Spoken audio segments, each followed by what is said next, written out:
အားလုံးပဲမင်္ဂလာပါကျွန်တော်နာမည်ကတော့ Lawrence လို့ခေါ်ပါတယ်ကျွန်တော်ဒီကမလုပ်ဖြစ်တဲ့အလုပ်ဖြစ်တဲ့အခုဒီကင်မရာကိုကြည့်ပြီးတော့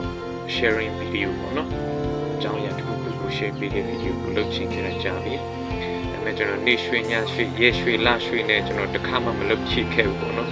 ဆိုတော့ဒီနေ့တော့ဒါအခု video ထဲမှာပါဝင်တယ်လို့မျိုးပဲဒီ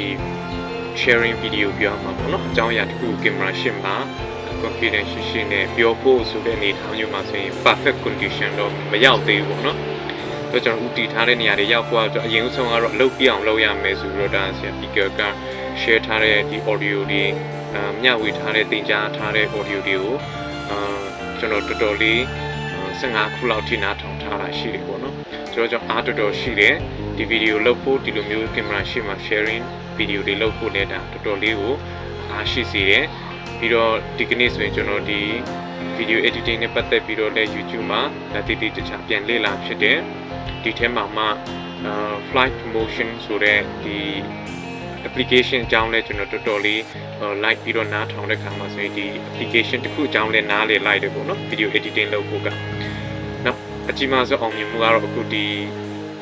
လုပ်ဖြစ်တဲ့အကြောင်းအရာကတော့အခုဒီလိုမျိုးကင်မရာရှင်းမှာဒါစကားပြောတာပဲဖြစ်ပါတယ်ပေါ့နော်